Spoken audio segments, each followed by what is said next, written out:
Good morning, everyone, or afternoon at this point, I guess.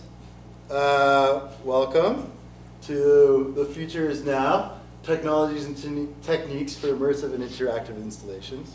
Thank you, Dan, for the Future is Now tagline. That's fun. Before we get started, I'd like to can everyone hear me all right? Yeah. You can't, come close. The joke about blood splatter flying on the front row was a joke, so don't worry, no blood. I'd like to thank some folks. First off, all the staff here at Kayak who make this place run and do some amazing work throughout the year, like Kat, who just does everything and always brings great vibes. Matt Sardi, who brings amazing music and entertainment and theater here. Tara in the gallery helped me with installing and how to install. Who am I forgetting? Oh, Dan. And Devin, who actually was the one who brought the Oculus VR headsets here to Kayak and graciously allowed me to use it for this project. And of course, Dan Sokolowski. Did I say it right? As Cool. close as I was. Yeah, that's all right. Who, well, you've all met at this point, but not only has, puts on this amazing weekend every year, but for me personally, has given me so many opportunities to grow as a filmmaker and to learn, not just this weekend, not to just talk to you, to share my work here, but everything from film labs to, mentorship to inspiration. So thank you, Dan, for all the hard work you do and bringing film and media to this community. And lastly, I really got to thank the person who's here and has to put up with my shit day in, day out. That's me, isn't it? You only get it some days, and especially right now, but this person, every day. An incredible artist in her own right who's truly inspired me and helped me grow and get better as an artist and a person, and giving me a lot of support, especially in a time when she's working incredibly hard on her own stuff. So thank you, Nicole. David. After that great introduction, we'll find you over lunch. Yeah, okay, show's over, folks. See ya. Thanks for coming to the TED Talk. Yeah, so I should preface this by saying this isn't a workshop per se. I'm going to be covering a lot of stuff, and to teach you how to use it all would take a very long time. This is more of just an overview of some of my work I've made in the last 2 years and the stuff I've learned and how I've sort of incorporated into different pieces, just to give you kind of an idea and some inspiration of what's out there in sort of the digital realm. And I will say so all the programs I'm going to be talking about are free to use to some degree, and there's tons of resources out there like YouTube tutorials, forums, Reddit. And that's how I learned all this stuff. So if you are interested and want to dive into it more, that's out there, and I encourage you to check it out. And probably what I'll do afterwards is I'll put something up on my website with a bunch of links. So if you are curious, you can go there and find them. And because we're going to be covering so much, I'm sure there's going to be lots of questions. We'll try and save questions till the end, and we'll do a proper Q&A thing at the end. Just want to make sure we get through everything. Cool? Yeah. All right? Everybody excited? Yeah. Awake? Woo! Okay. Let's get into it. Who's Jay Klynk? That's me. My name's Johnny Kleinkramer. Jay Klynk is just a musical and artistic pseudonym that I've taken up and like to use. I consider myself an experimental filmmaker, digital media artist, music producer. I hate this stuff, but my work examines the dichotomies of nature, technology, digital, analog, generation, degeneration, with an eye towards liminal spaces. I like to keep the liminal spaces in there because Dan hates the term liminal, so I like to throw it out as much as possible. So yeah, I know like a big focus is on the technology side, but like I will be talking a bit about some of the very analog stuff that I've learned as well and that's incorporated into this project. A bit about my background. I'm from Ontario originally. I graduated from Queen's University with a bachelor in film and media, but I spent most of my time there working bartending, managing bars, and to pay my way through. And so I moved to Dawson in 2016, and I'm incredibly grateful to be able to live, work, play here on the land, the traditional and contemporary territory of the Toronto-Gwich'in.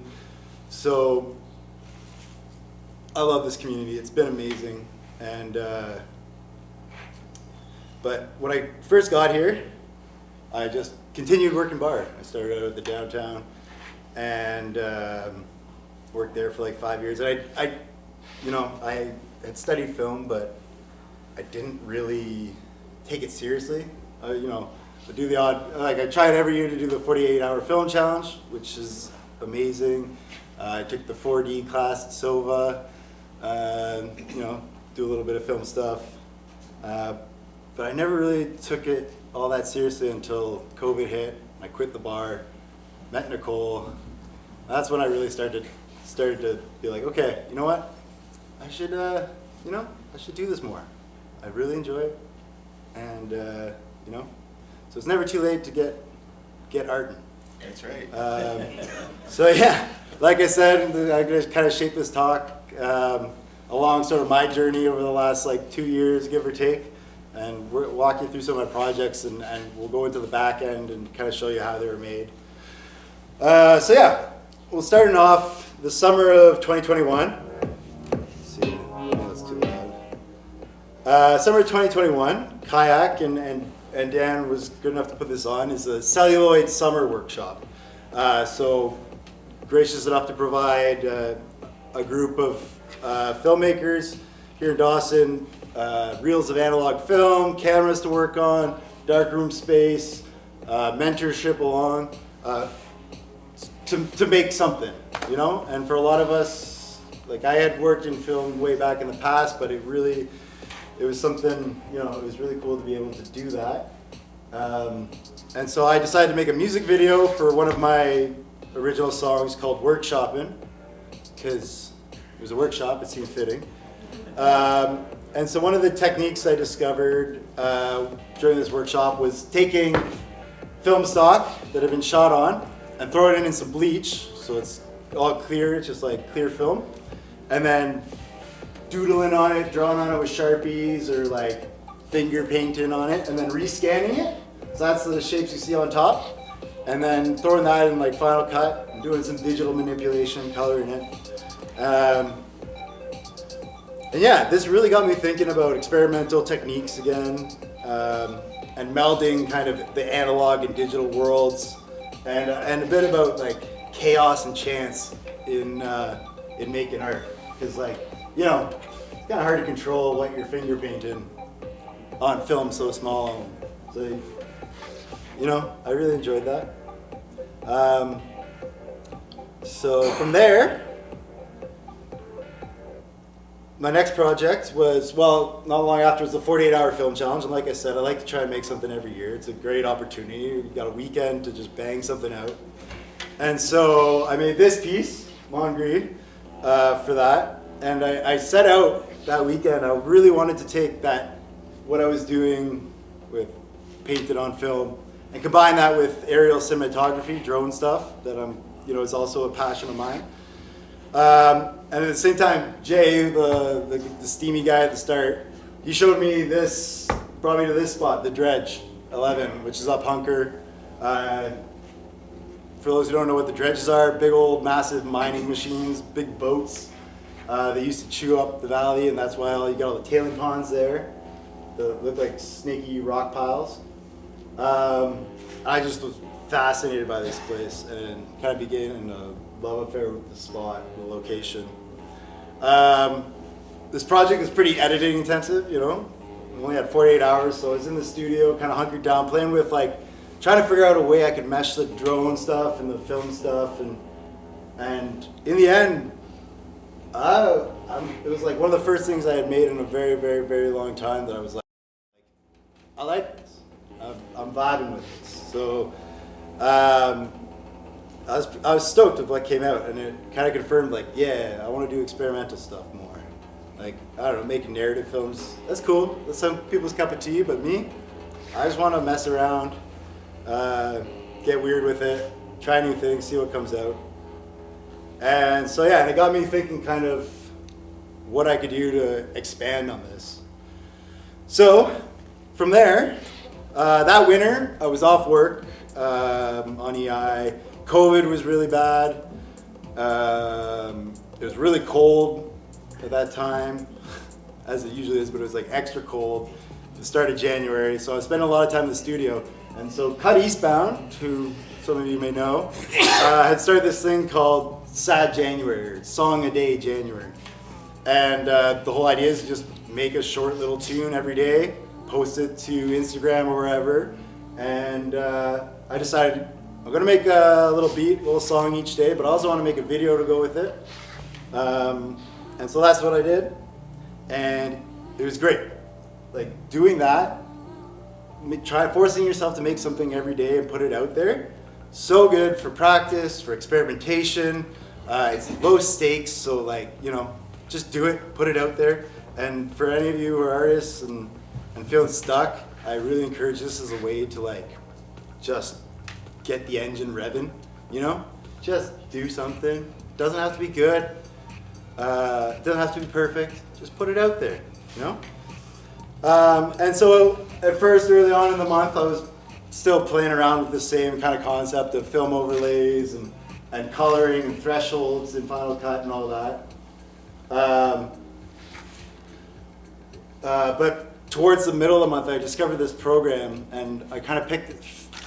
It's called Touch Designer, and I'll talk about it next, but I kind of found it scrolling through Instagram, and there were these artists making weird and trippy stuff that I was really drawn to, and I was like, how are they doing this stuff? And a lot of them were using this program called Touch Designer, and a lot of it was like generative, kind of shapy stuff, and so I was like, okay, well, let's check it out. Let's learn a bit about this.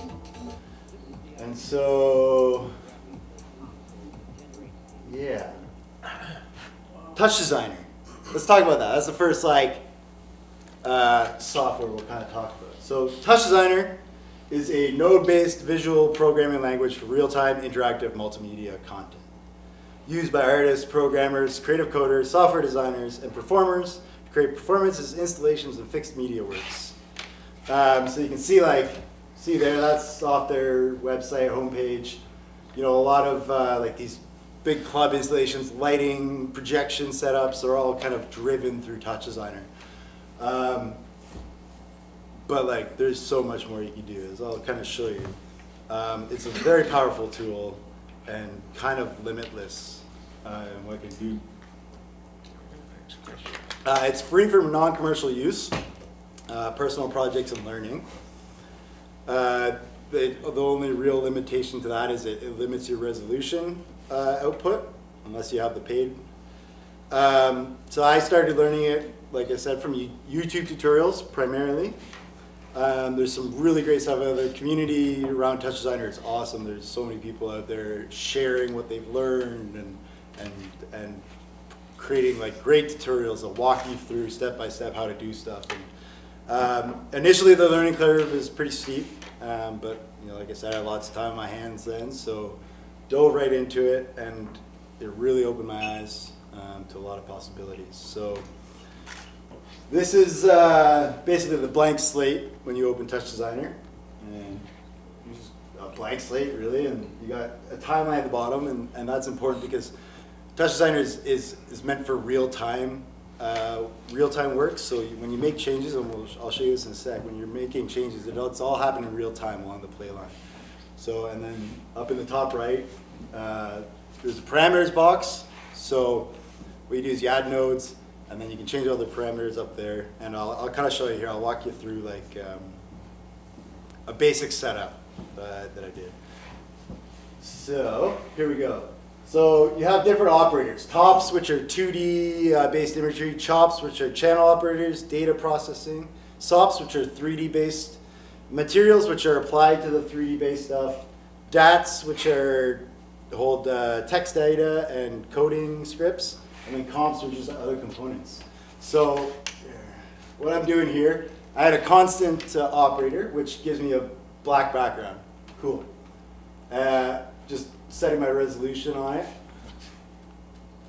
That. And then what I'm going to do now is add a white circle to that. So change the resolution to match the background. And then change the radius of the circle, just shrink it down a bit. But you can see all the different parameters you have that you can apply to the circle. Now I'll add another node. And everything's connected together by these little wires. And you kind of work from left to right. But what I added there is a composite top, which just allows you to composite an object on another. And just switch the order so that the circle sits on top of the background. Cool? Everybody following along? Yeah. All right, now we're adding a chop. We're adding a noise chop, and noise in programming is just random numbers. It's a way to get randomness, not truly random, but get randomness. So I have two channels there, an X and a Y, right? X, Y, and they're randomly jumping around. And I add a math to it to control how much we're jumping around. Okay, so I'm setting a range. And then what you can do is you can reference stuff like chops, numbers. I can take these numbers and reference them over to the circle. So translate X, set a reference for that. Translate Y, set a reference for that. Now you see, Oh, yeah. it's translating the circle around. We've got an issue.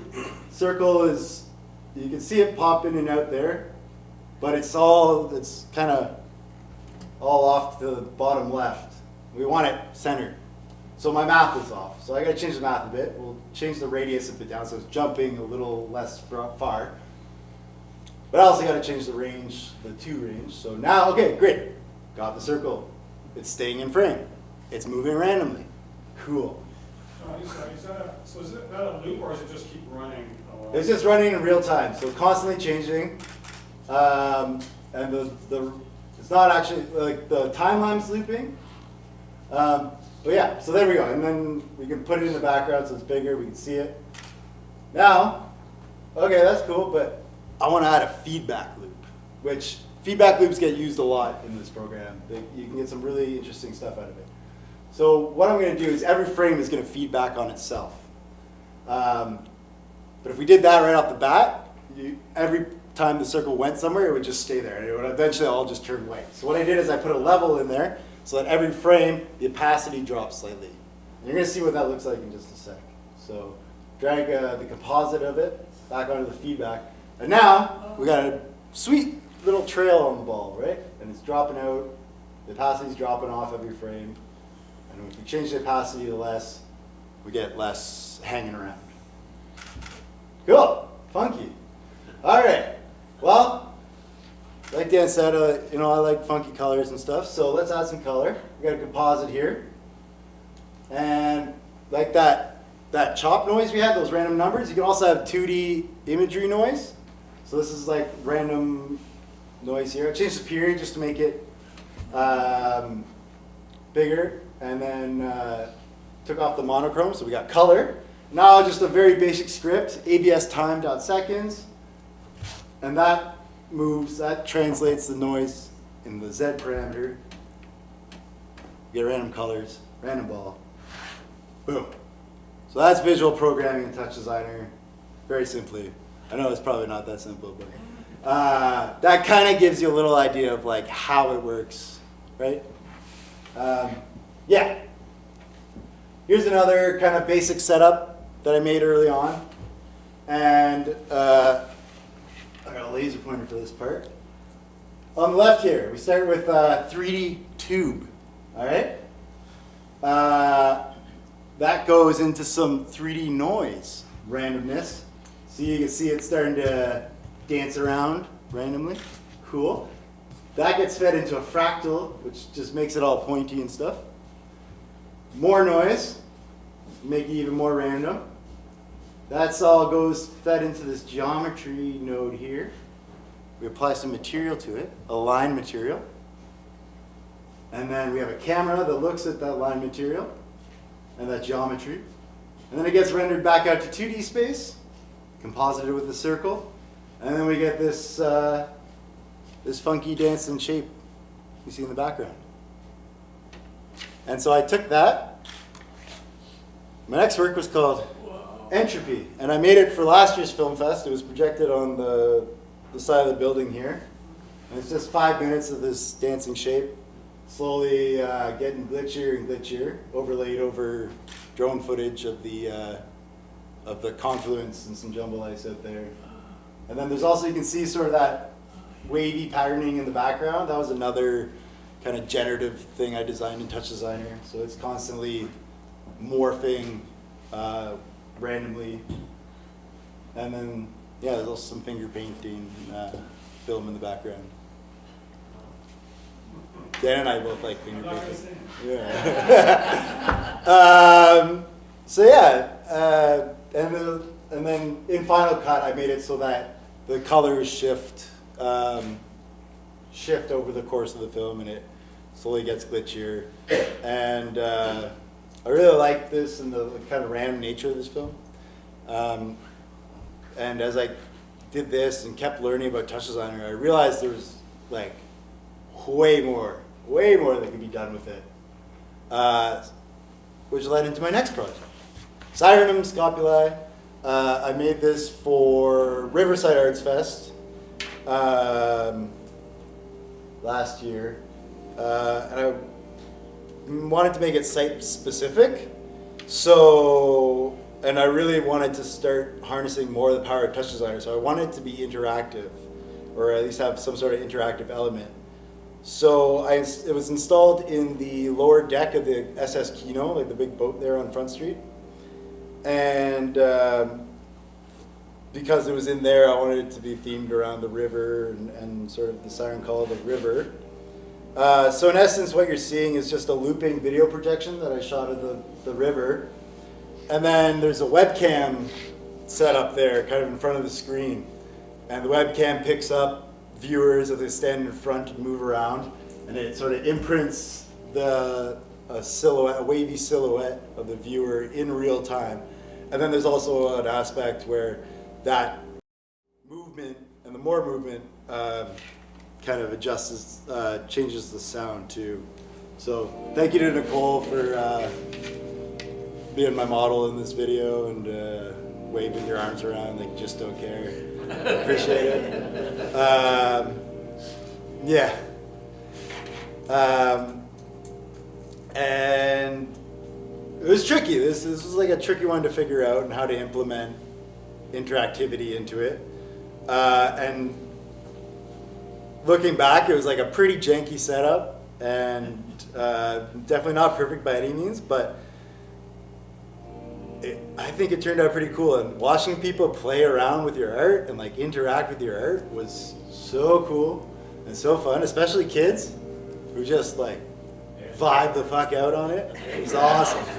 What? Oh yeah, yeah. So I was like, oh, this is cool. I like this. Let's do more of this. Because yeah, art should be like about play and experimentation, and not just for the artist, but also for the viewer. So yeah, that kind of gives you a little sense. It's a hard thing to kind of document interactive stuff. I'm trying to figure out how to do that better, but anyways, I'll show you. So this is what it looked like on the back end. I'll walk you through it pretty quick if you'll let me. But it all starts with the feed in from the webcam. So there I am in my studio. This is just a looped recording so that I didn't have to constantly be waving around. That goes at a level, just makes it a bit brighter. Then that goes into this sort of cache system, and I won't really explain it other than it allows it to kind of determine the difference between the last 15 frames. And so so you see it fades out when I'm not moving, all right? And then as soon as I start moving again, it comes back in, and that's important. And then I turn the threshold, blur it a bit so it's softened out. And then, remember the feedback loop we made, or the ball? So I made another feedback loop here, which is what creates the wavy silhouette, all right? And then, yeah. Same sort of idea, but a little bit more going on. But that's how we generate the waves and how they disappear based, like when there's no motion. So I take that and overlay it over the background of the river. Again, some more hand-painted film in there as well for texture. And then we take that video of the silhouette of the waves and turn it into a chop data. So you can see the RGB lines moving with the waves. And we can turn that into numbers, run those numbers through some filters and some more math, and then output that reference onto the virtual instrument that is pumping out the sound. And so I think all I did was that number based on the movement just ups the reverb. And so it kind of created this, swelling effect in the audio as people moved. And yeah, so that's the system there as a whole. Pretty janky. And there's a lot that I would do differently now going back to it, but quick question? Or? There's a question about this. Okay. Can you have more than one background? Yeah. So there are ways you can send it out to multiple projectors, multiple screens. It does take a lot of computing power to do that sort of thing. But yeah. So that was that.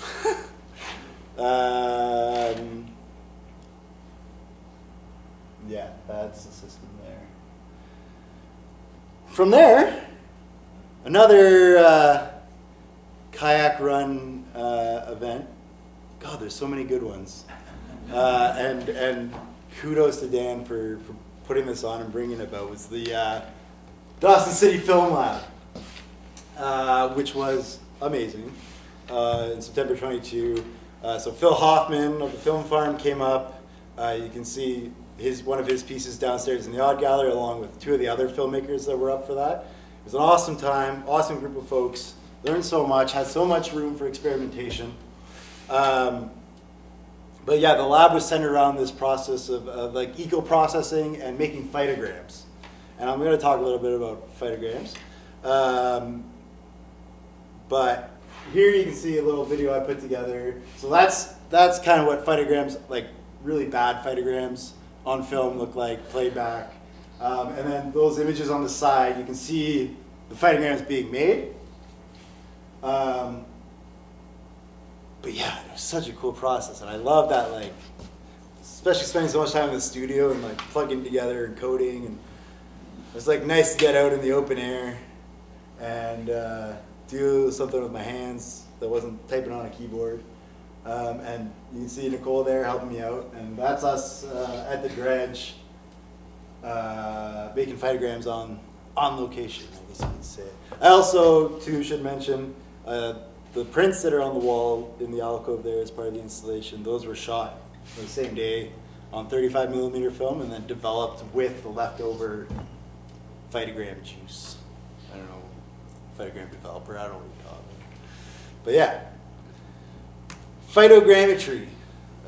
I also don't know if that's actually, a term, but I'm calling it that. The process of using the internal chemistry of plants to create images on photographic emulsion. Kind of derived from the cyanotype process. So really how it works is a developer solution is created with water, sodium carbonate, which is washing soda, and ascorbic acid, vitamin C powder. And this is all stuff you can get relatively easy. I don't know if you can buy them specifically in Dawson, but they can be ordered pretty easily. Yeah, vitamin C is a little hard to find, but the washing sodas you can get from the hardware store. Yeah. then the final ingredient is added, plant material. So for this, I went around the dredge area and just snipped a bunch of plants and leaves and tossed them in this developer solution. And that adds the final ingredient, the phenols? Yeah, from, Longer word, but I don't remember either. yeah, which is the chemical, you know what? I think it's hydroquinone. Yeah, which is like one of the phenols. But yeah, and that's what makes this whole developer work. And it's the same thing. So like rather than the plant material, you could like if anybody's familiar with caffeinol developer, like caffeine or coffee also contains the same chemicals, so it works in a similar way. And basically, you soak these plants along with the sorbic acid and the sodium bicarbonate, and soak them for a while, and then you lay them out on film strips in the sun for, depending on how sunny it is, anywhere from like half an hour to an hour or more. And what you get is this result here, where any place where the plants were touching the film strip, it develops the emulsion.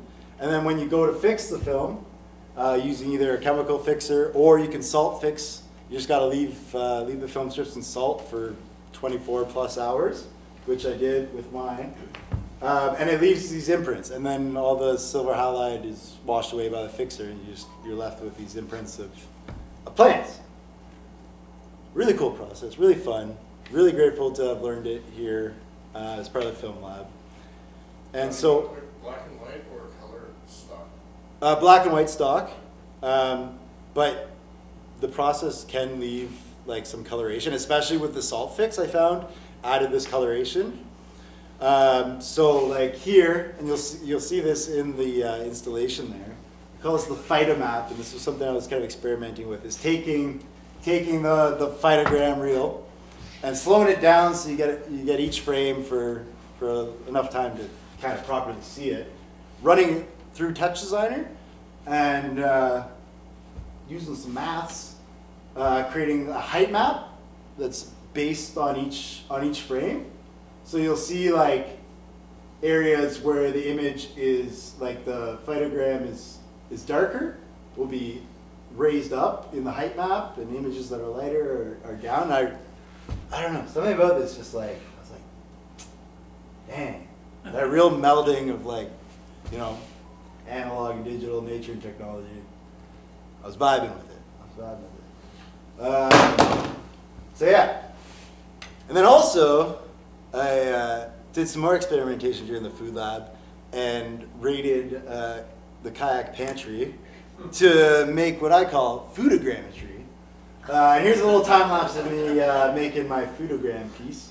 But laying out the film strips, and I got some salt, pepper, flour, dish soap, cooking oil, maybe a bit of bleach, flour, I don't know. And just throwing that all over the film strips. Ooh yeah, salt and pepper. And then spraying my leftover plant juice on them. And then this is the result. And back to your point, this brought out some wild coloration. And I really liked it. Thought it was really funky. But yeah, and then the randomness, the chaos of the process. Just, yeah. So I don't know if you get your hands on a roll of black and white 60mm film and some kitchen supplies, I encourage you to try it out. But yeah, that's foodograms. From there, I went and made Hello World for the next 48-hour film challenge. And kind of leading up to this, over that summer, I was experimenting with this software called Blender. And experimenting with these techniques called photogrammetry and artificial intelligence, which was kind of newly released to the public. And I'm going to talk about those soon, but I kind of wanted to put these things into practice that I had been messing around with. So out came this film, Hello World. And essentially what I did for this is I walked down the 9th Avenue Trail with my cell phone and took a video just out in front of me. And I turned it into a 3D scan, so I know it looks like a cave and these are like stalactites or whatever, but those are actually supposed to be trees. And then in Blender, I was able to add these like,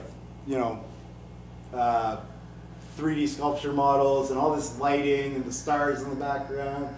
And then some of my like early experiments with stable diffusion animations like that. I was able to throw this all together in Blender in a 3D world, and it just, this world building potential was like, Johnny, what was the first step? Like you took the footage and then you turned it into a 3D space. What was it? What was that step? well, glad you asked, Dan. I'll be getting to that in just a sec. Sorry about that. Great segue. But yeah, and like, I don't know, this was a lot to do in 48 hours. And like the whole time I was making it, I was also like constantly looking at different tutorials of like how to do stuff. It was kind of chaos, but it turned out in the end. Came down to the wire, but got it out there. Again, like any project, a lot of stuff I do differently, but hey, that's art, right? Well, let's look at it on the back end. Blender. Blender is a free and open source 3D computer graphics software.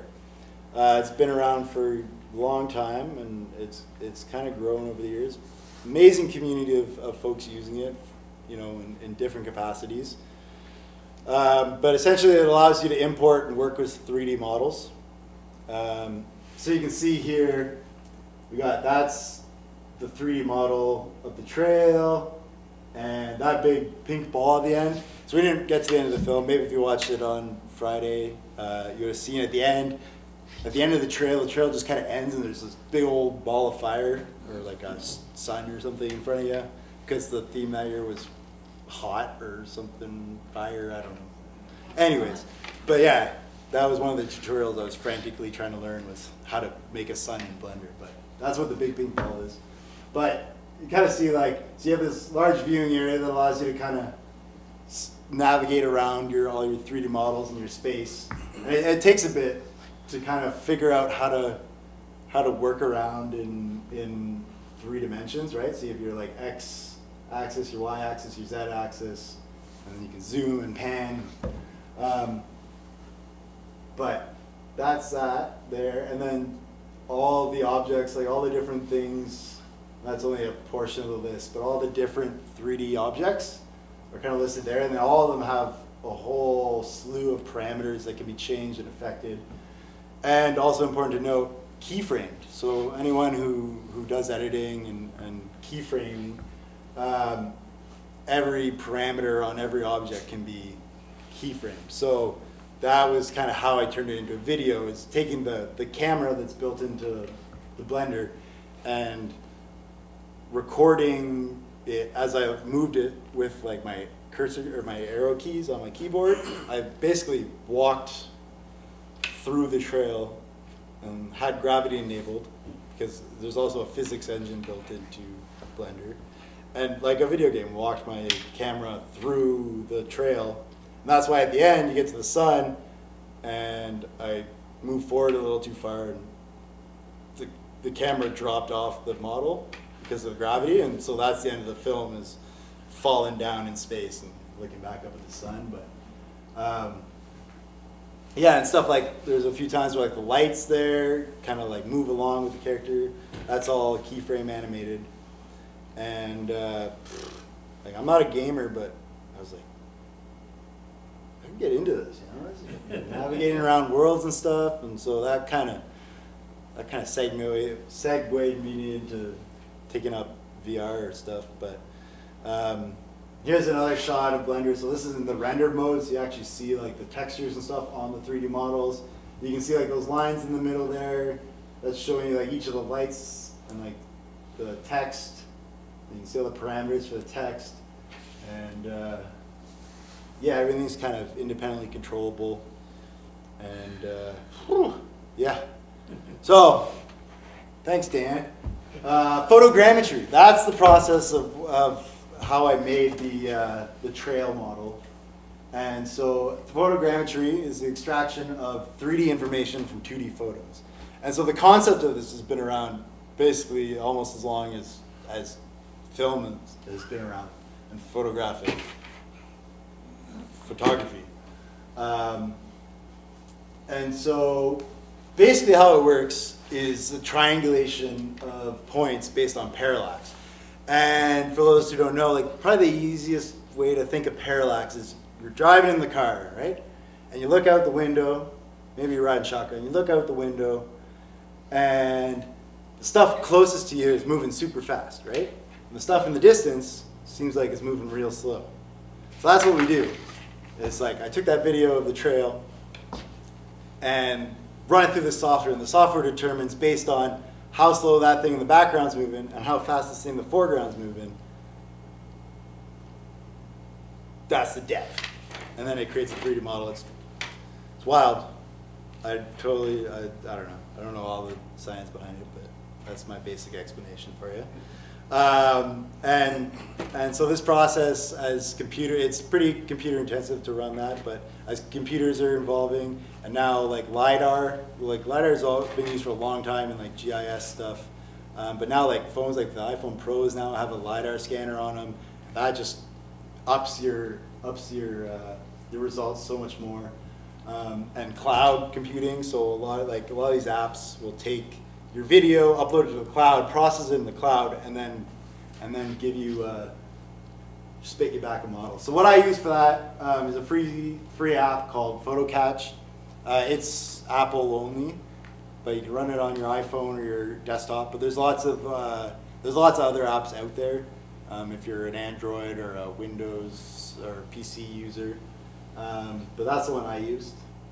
And just to give you a sense, like this is a video I shot.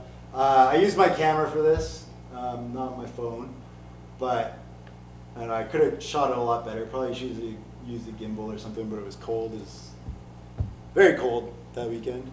But you can see, look at the trees, look at the ones closest, and look at the ones further, and you can see like how much more the ones close to the camera move, and how much slower the ones further from the camera move. But it was simple as that, just walking down the trail, freezing my fingertips, freezing my camera. But that's what created that 3D model. Johnny, do you have to do it in video, or could it be a sequence of stills? Yeah, you can do it as a sequence of stills too, and that's essentially what it's doing when you feed it a video. It'll take you can set how many, like every 8 frames or every 15 frames or whatever, depending on the length of the video and how much you want to upload. But yeah, same thing. And then pretty recently, like maybe not even a month ago, as I was trying to put the finishing touches on this project, I discovered this new technology called NeRFs, all right?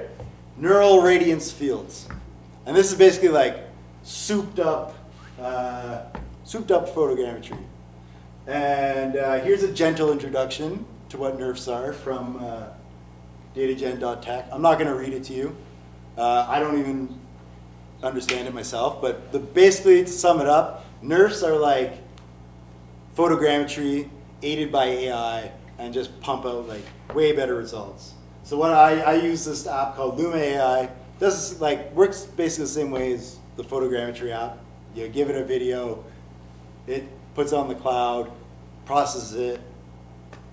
An hour or two later, it gives you back a model, and it's pretty crazy. Technology, the future is now. It's all happening. And there was actually a lot of things in the making of this project that new releases that came out as I was working on it that I was like, oh hot damn, this is gonna make my life so much better. But yeah, that's NeRFs. And so here's the video I took. So hopefully most of you, if not all of you, have tried the VR, and you can see it on the screen too. This is the video I took to make the 3D model of the inside of the dredge. I just walked through it with my cell phone. Such a cool space. There's something about it. I love it. I love it in there. It's eerie, beautiful. I don't know. But yeah, so I walked through and that's what created the NeRF. And maybe kind of quiet, but actually the audio from this, of my feet like stepping on the ice and snow inside, I used for the audio as part of the sound tracking on the VR, just like slowed down and reversed. And I'll talk a bit about audio stuff as well, but just to point that out. But yeah, dredge. So I took it, made a NeRF 3D model, and then turned that 3D model into what's called a point cloud, which rather than being like a enclosed model mesh like the trail was, it just takes all the vertices in the model and gives them to you as points, which you see like, you know, in that opening screen or on the screen as dots that together look like the dredge. I should also talk about like AI, which I was experimenting with. There were two AIs that I have been kind of messing around with and using. ChatGPT, which is a text-to-text, and Stable Diffusion, which is text-to-image. What that means is you give these programs a prompt in the form of text. So like for this series of stuff, like I was like, a portrait of post-apocalyptic gold rush prospector by Annie Leibovitz, cinematic lighting, shallow depth of field, dystopian futurism, whatever the fuck that means. And it spits back out this series of images, and each image is kind of based off the next one based on noise.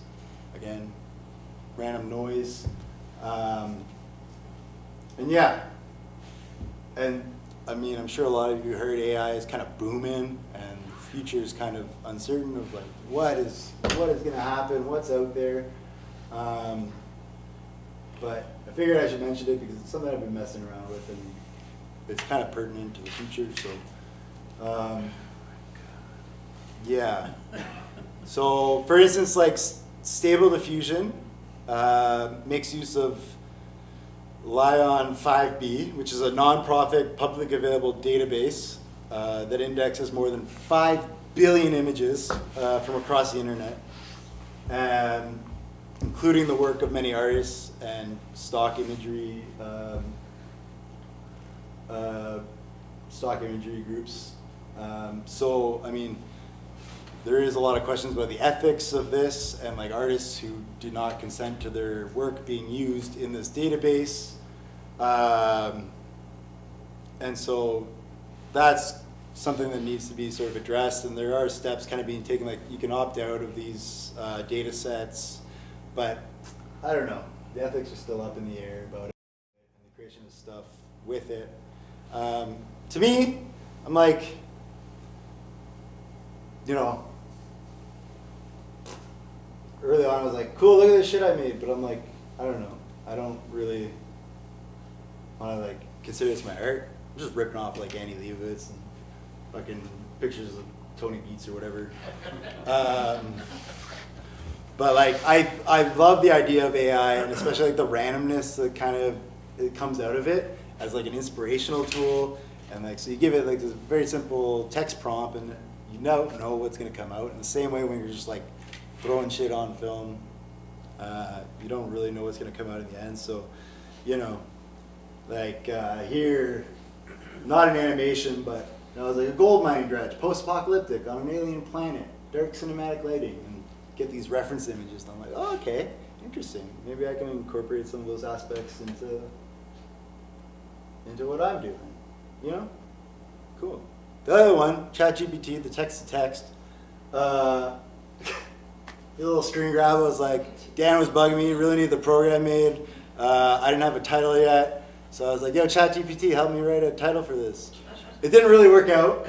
I kind of said, screw you, and made my own. But like, it gives you a sense of kind of what I can do, and like, and this is the whole thing, prompt, what do they call it? Prompt manipulation, right? Writing good prompts is going to be like the future of harnessing AI, right? If you can write a really good prompt, you get really good responses, because you can do everything. You can tell ChatGPT, hey, give me an answer in the form of like, well, I'll tell you, in the form of a sloppy machine. And you can keep responding to it, like, oh, make it shorter, or sorry. Yeah, like make it shorter, make it more condensed. Maybe use this term in there. But so for my next project, I did that. I was like, hey, ChatGPT, can you give me 40 inspirational quotes from the perspective of a sloppy machine? And it did. And that's the orange subtitle at the bottom there were inspirational quotes from the perspective of a sloppy machine. And so this piece I made for Shiver Arts Fest this winter is inspired by the early Paik Abe video synthesizer, like Namjoon Paik. And it's just an experimental audio-visual work comprising of randomly assorted ephemeral films. So these are all stuff like in the Creative Commons that I got off the Internet Archive. A great place to find like old, 50s advertisements and educational films and stuff. And then run through varying glitch effects that are randomly applied, and then a randomly generative audio soundtrack. And most of this, like all the video stuff, was built in touchdesigner, and I'll show you that in a sec. But the audio will be the next software I talk about. This program called VCV Rack. And yeah, so this, you can play it out of touchdesigner and it will loop forever. It'd be constantly changing, constantly evolving. Basically never the same thing twice. For the purposes of the installation and everything, I just export it as a 30-minute looping piece, but in theory it could be set up that it's constantly running and constantly changing. Bring that down a little. So yeah, so the program I used to make the audio, VCV Rack. Again, free, open source, rad. And it's a modular synthesizer software based on like Eurorack Studios. I don't know, is anyone here like into bleep bloop modular stuff? No? Okay, well, that's all right. Not for everyone. But I don't know, I had seen people messing with stuff, and like Jeffrey here is into it, and I was kind of inspired by what he was doing. And so basically what it is, Eurorack, this is kind of based on like actual hardware stuff. So there's all these modules, and you link them together with wires, and they make noise. And so it's all based on like, with the hardware stuff and emulated here, it's all based on voltage. And depending on the voltage, you can oscillate it. And oscillation is like things going back and forth, right? Back and forth, back and forth. And when you oscillate really, really, really quick, you get noise, right? Like, so think of like a guitar string vibrating real fast, you get a tone. And depending on the frequency of that oscillation vibration, you get different tones. And it's the same thing here. You got oscillators making a tone. And the really cool thing I like about this is that you can, because all the wires and everything has all these different connections you can make, you can connect slow oscillators to these fast tone-making oscillators. And so you can get like a straight tone, but then you use another oscillator to slowly like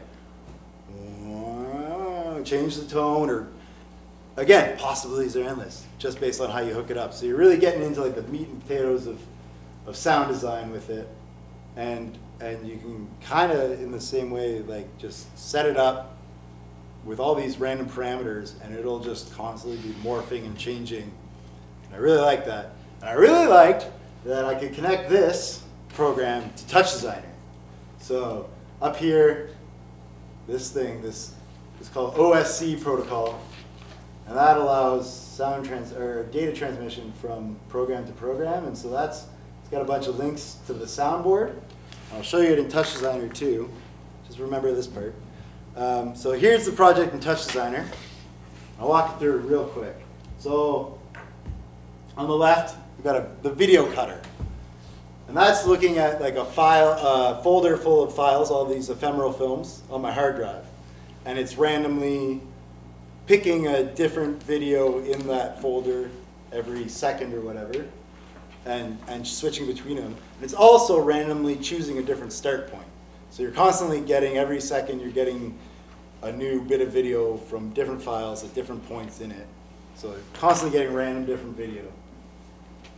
This big old chunk in the middle, and I should say I'm really proud of myself here. I learned from that last one I made and realized that keeping everything neat and tidy makes your life so much easier. So yeah, so this stuff, all this in the video, these are, well, we got a second video cutter here that occasionally comes in and overlays a different video track. But then we've got all these different effects. We got like feedbacking, we got RGB delay, we got an edge thing, slit scan, circuit bending, pixel sorting, all sorts of different glitchy effects and whatnot. And what's going on up here is we got random noise and like 9 channels of it. And so each channel is feeding into a different effect and constantly bringing in and out different effects at random points. It's also feeding out over here, and that OSC I mentioned, it's feeding into VCV rack and constantly shifting the levels of each track along with the glitch effects. So it's constantly like the audio and video, even though some are hard to tell, constantly in flux and in motion, but in sync at the same time. That's the beauty of these like real-time programs, is that you can do stuff like that. And then also here, profound statements. Those are those random inspirational quotes from ChatGPT, randomly cut and inserted different times. Oh, yeah, I'm almost done, I swear. I also have it set up too so that you could use like MIDI inputs, so like a MIDI keyboard, and you could like twist knobs and manually control the different effects. But for the purposes, I like the random, constantly shifting nature. All right, brings us to the future is now, the installation here in the back. Has everybody had a chance to try the headset on? Yeah? Okay, well, for anyone who hasn't, this is kind of what you'll see inside. These are your hands being picked up by the Oculus headset. And you can adjust these different parameters using the sliders and your pointer finger. And so anti-gravity makes everything go up. Overdrive turns it all orangey red. Turbulence makes it turbulent. And I guess I'm cranking them all up here. But you'll see, like, kind of get the idea that like that model turned into a point cloud. And then what I could do using this program called Unity, well, Unity built the whole thing. I built the whole thing in Unity, but it's the point cloud that you can turn into particles. And so you can see kind of when everything's turned off, you can see the parts of the dredge, like the wheels there and the stairs and the boiler and all that. But yeah.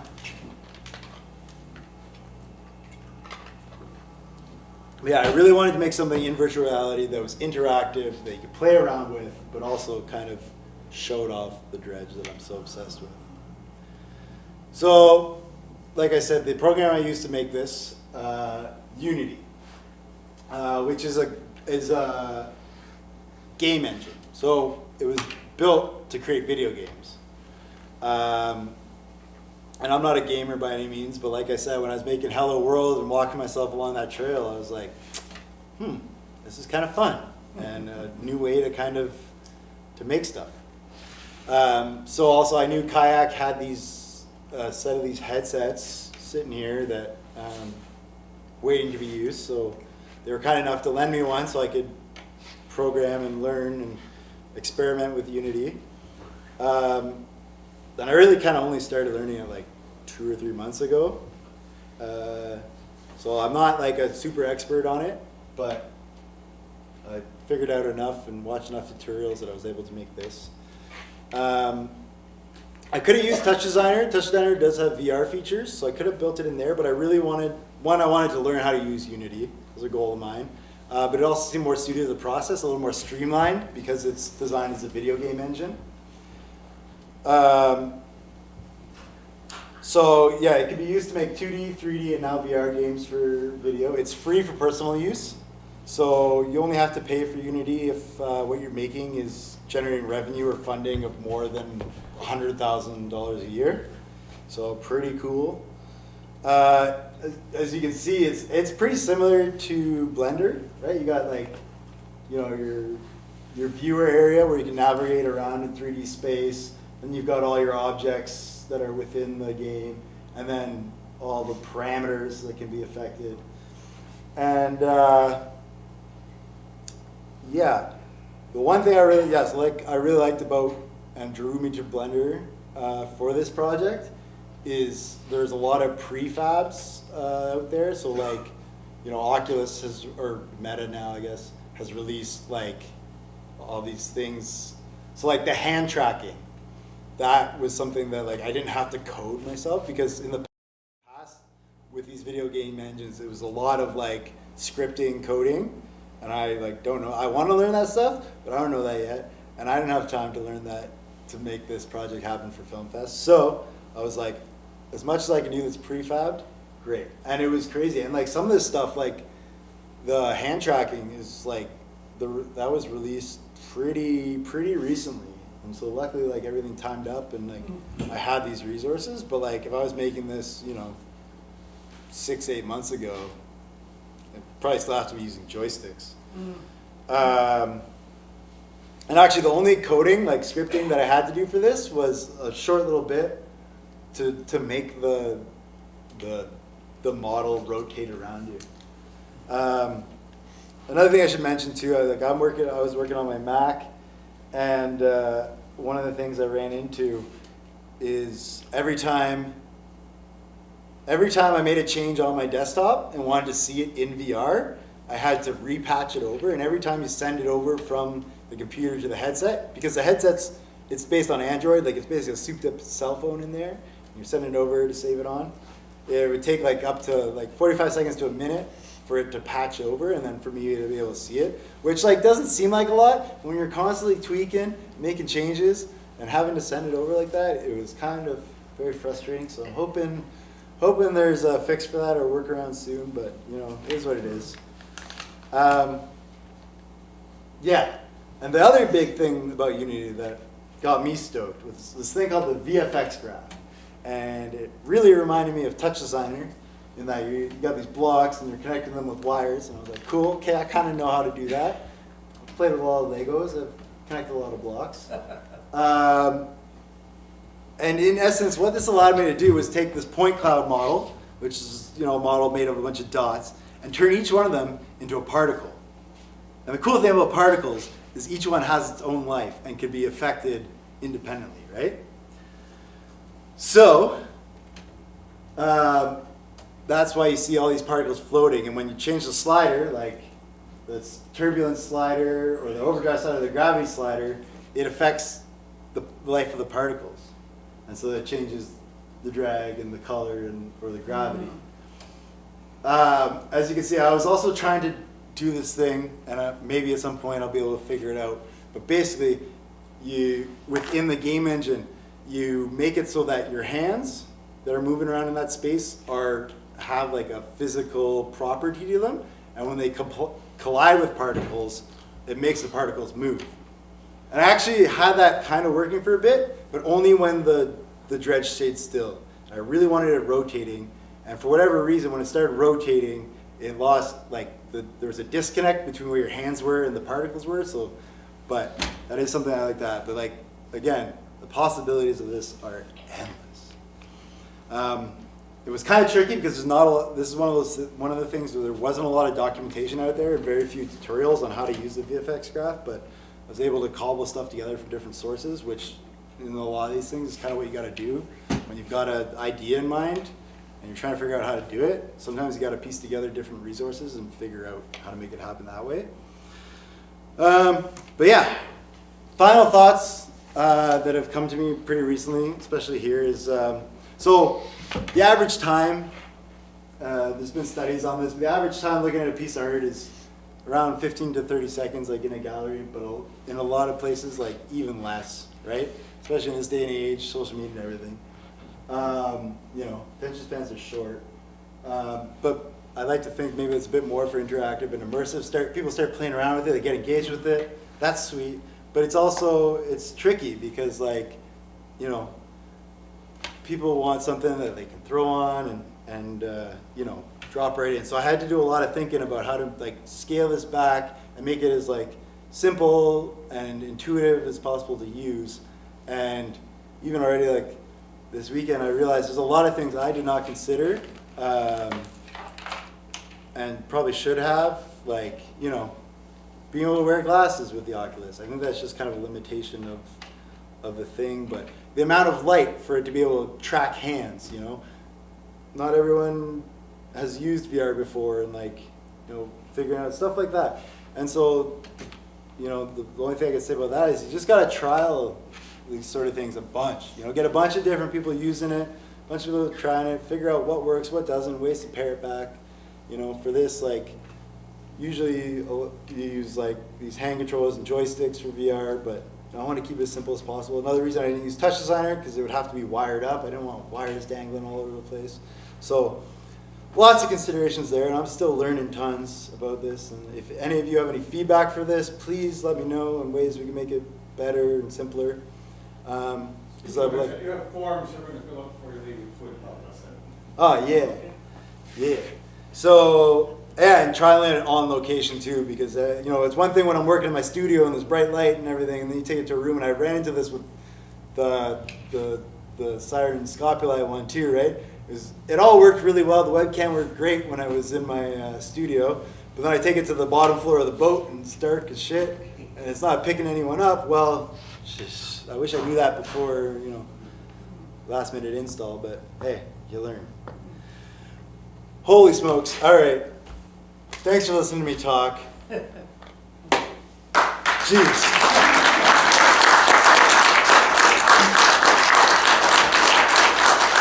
Now, I would love to take your questions, if you have any.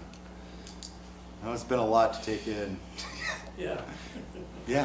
What's driven your selection of software, just knowing that it's either like Unity or Unreal, like there are alternatives to some of the ones you're working with? So Yeah. what's guided that? Mostly that they're free. Right. Because free is great. That they have like a wide community and like database of info out there and like resources to learn. And then some just by like necessity, like, so video game engines, there's two big ones out there, Unity and Unreal Engine. But why I decided to go with Unity is because Unreal Engine doesn't play as well with Macs, and I'm working on a Mac. So sometimes just by necessity. But yeah. Are you optimistic about AI? Okay, well, I had this in there, but I cut it out. But I'm glad you asked this. We are the hype curve. So there's you know, new technology released, and then the curve goes way up to incredible excitement, and then there's the trough of disillusionment often with new technologies, right? So we're at peak like excitement, peak hype about AI. There's going to be a trough of disillusionment. But from there, things will steadily increase, and as we learn to figure out how to incorporate AI in good ways into our daily lives and stuff, I think it's incredibly powerful, incredibly useful, but like time will tell what actually comes out of it. And you know, I think, yeah, it can be harnessed, and it will become a part of our lives. Maybe very much in the background at some point, but like it'll, Not as to it go too integrates. far further into those philosophies, but do you think the recent letter, literally 2 weeks ago, about trying to pause AI development for 6 months, is Yeah. the beginning of the trough, or will you? Yeah, and I think we'll see a lot of that. But it's like, I don't know, it's here now. It's not going away. It's not going away. So I don't know. Yeah, we're gonna be disillusioned for a bit, and then we're gonna find ways to meaningfully work it into like our daily lives and everything. And I think it will be beneficial in the end as we figure it out. Right now, you know, this ChatGPT and Stable Diffusion, like, they feel like toys. I mean, there's a lot that can be done with it, but you know, it's still in the very early stages and hard to say. You do. For the chat GPT, Yeah, can you feed images into it and then give the text? and get text back. And then ask for it to take those images and render them in a way that you text in. Yeah, well, and that's another thing I should mention too is like the models, the data sets that it's built on and figures out how to make imagery from. Is starting to see like people create their own data sets, Yes. right? So that you're not ripping off the 5 billion images on the internet. That you can feed it your own artwork, Yes. and then it's creating stuff in the style of your own artwork, right? So it is starting. Which is like yeah. rad. Okay, Yeah. good. Yes. How does it compare to all this to computer animation? Sorry. Can you repeat that? How does it compare to computer animation?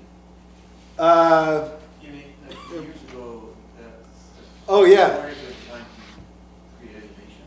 Yeah, I mean, it's just the natural evolution of that stuff. Like it's, these programs have been constantly evolving, and like, luckily, I mean, I feel lucky I'm learning it at a time. I mean, I don't have much experience before like the last year or two with any of these softwares, but I mean, I feel lucky coming in at a time where like, oh, the change is exponential, and like there's so much happening that makes it easier and quicker to do this sort of animation and programming work.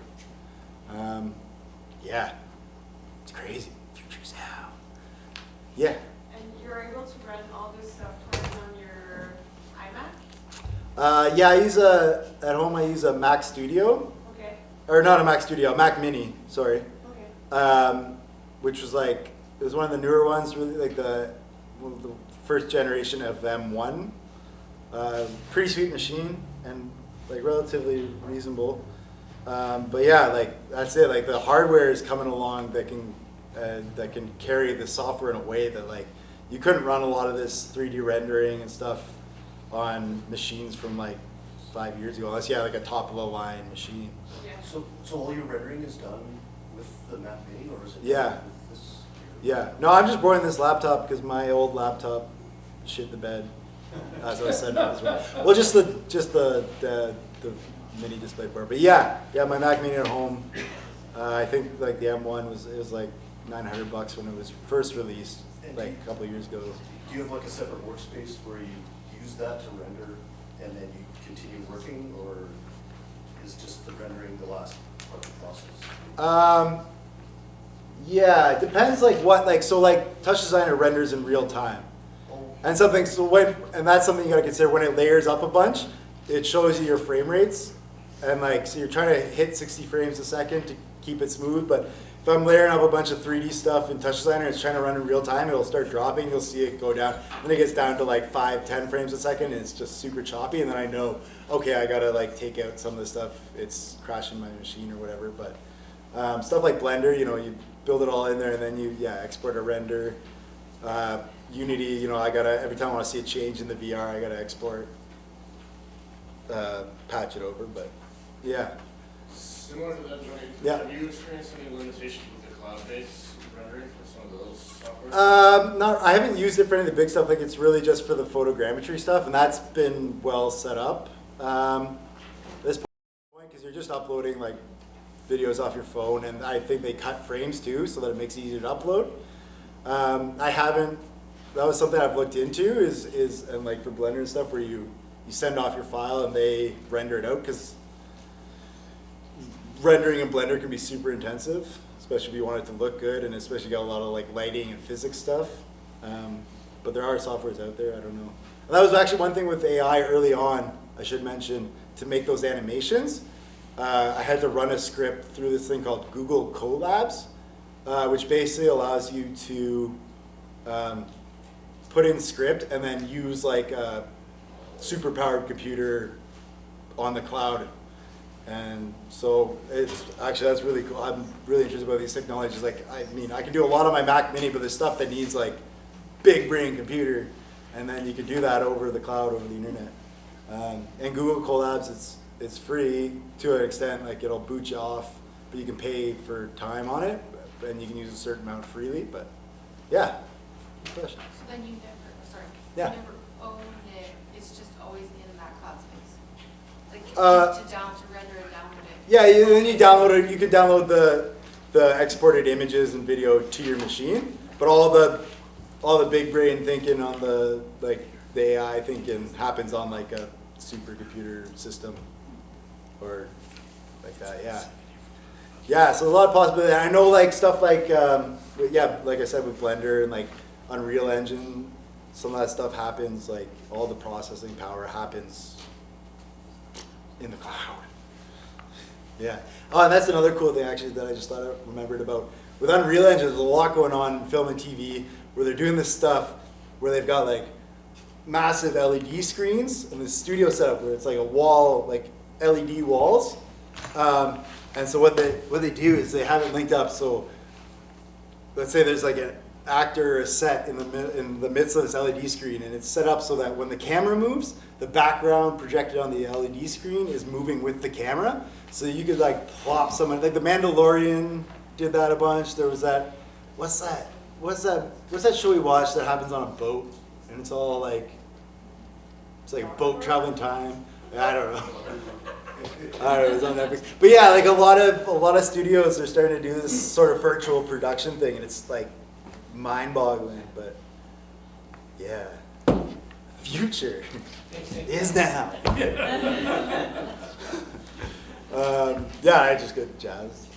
Any more questions? What are you working on next?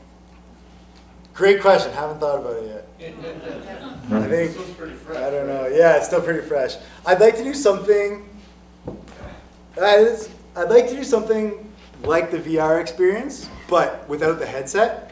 So like what I was just talking about, that Unity and like the LED panel walls, so that you can be like moving around in the space and like changing what's around you, but you don't have to wear a headset. So it's like, you know, like a full dome projection or something that you can play with. Yeah, have you dabbled with AR at all? No, and that's another thing I want to start getting into, because and you can do AR stuff with Unity. And so for those who don't know, like AR augmented reality is where you take like what's around you, rather than being fully immersed, you're taking what's around you and you're adding like digital elements on top. So like, I don't know if you ever do like face filters on Snapchat or whatever, like that's AR basically. That's what this is. Yeah, I don't know, but yeah, the possibilities are, and like that's where I think VR, you know, is kind of a transition. I think eventually the goal is to like AR, like who wants to be trapped in the metaverse when you can be like, have all the good shit of the metaverse, but also be in tune with what's going around you. I think the big step there is no one's come up with a good system that, you know, the glasses that allow you to like be immersed in AR that aren't bulky and you can wear, you know, all day long. And I think when that happens, whoo, watch it. Yeah. So I'm very curious about that. I think June, yeah, there's talk that's when Apple, and so we'll see. I'm very curious for what they come up, because Apple has often driven public adoption of technologies, and so that'll be something to watch to see what they come up with and where that leads us. Johnny, I know you talked about using, you said, but can you talk about some of the hardware accessibility and like, you know, the price points or the difference between the wireless and the wired headsets and stuff? Yeah. I don't really know a ton. I've really only used well, I guess it's MetaQuest now. Meta bought Oculus, which was the company that originally made them, but like the Quest 2, I think you can get them now for around like $500 or $600. And they're definitely like probably the best kind of entry level one right now. And I'm pretty sure like Meta subsidizes them so that they're affordable. But there's a Pro Quest or whatever, Oculus Pro that's out there. Yeah, I haven't really looked into the other options, and I don't know. I'm very curious to see what Apple pumps out, and then go from there. I mean, even this one is huge from the first Oculus. Yeah, that's it. And like technology is just advancing like leaps and bounds. And now, yeah, like Apple with their M1 chips, like system on a chip, and the way like cell phone chips are progressing, that computing power in such a small form is going to be like, that unlocks so many doors. Yeah. Just be so excited. Yeah. Cool. Anyone else? Well, I'll be around if anyone has any more questions, wants to chat.